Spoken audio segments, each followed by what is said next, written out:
Assalamualaikum warahmatullahi ta'ala wabarakatuh. Perkenalkan, nama saya Fawaid dari kelas 2C jurusan PBA. Yakni saya akan melaksanakan tugas UTS dari Ustazah Bu Widya, yakni dengan matkul psikologis pendidikan. Nah, ada beberapa pertanyaan nanti akan sebutkan. Nah, jadi pertanyaan pertama nih dari Ustazah, apa sih yang dimaksud psikologi pendidikan? Nah, psikologi pendidikan adalah cabang dari psikologi yang mempelajari bagaimana manusia belajar dalam konteks pendidikan. Nah, ini juga mencakup proses mental, emosional, dan perilaku yang mempengaruhi pembelajaran, termasuk motivasi, gaya belajar, perkembangan, dan pengaruh lingkungan belajar. Nah, itulah yang dimaksud psikologi pendidikan yang saya ketahui.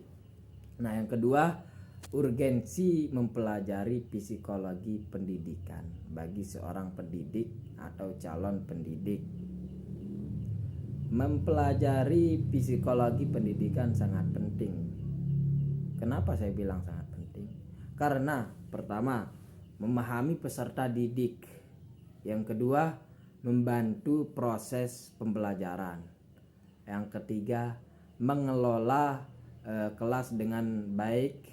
Yang keempat, meningkatkan hasil belajar. Yang kelima, membangun hubungan positif. Nah, jadi memahami peserta didik. Nah, kita sebagai guru, kita harus memahami karakter murid kita dari segi mental, dari segi mental, dari segi keilmuannya mungkin ya, supaya kita itu bisa membantu proses pembelajaran dengan baik dan benar. Nah, baik, yang ketiga, perbedaan pertumbuhan dan perkembangan beserta contohnya. Baik, pertumbuhan adalah perubahan fisik yang bisa diukur secara kuantitatif.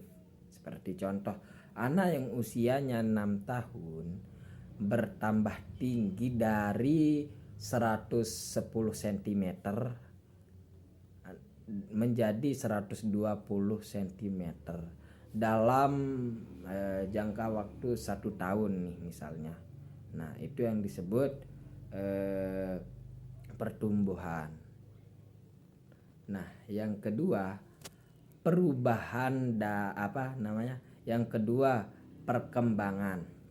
Nah, perkembangan adalah perubahan dalam aspek psikologis, emosional, intelektual, dan sosial yang bersifat kualitatif. Nah, jadi seperti contoh, anak yang awalnya tidak bisa membaca, menjadi bisa membaca. Nah, yang keempat, apa yang Anda pahami tentang belajar? Nah, belajar adalah perubahan perilaku atau kemampuan seseorang sebagai hasil dari pengalaman, latihan, atau interaksi dengan lingkungan atau berdiskusi juga bisa.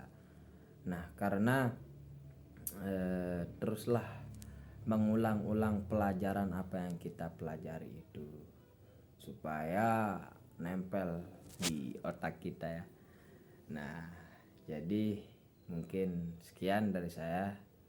Assalamualaikum warahmatullahi ta'ala wabarakatuh. Bye bye.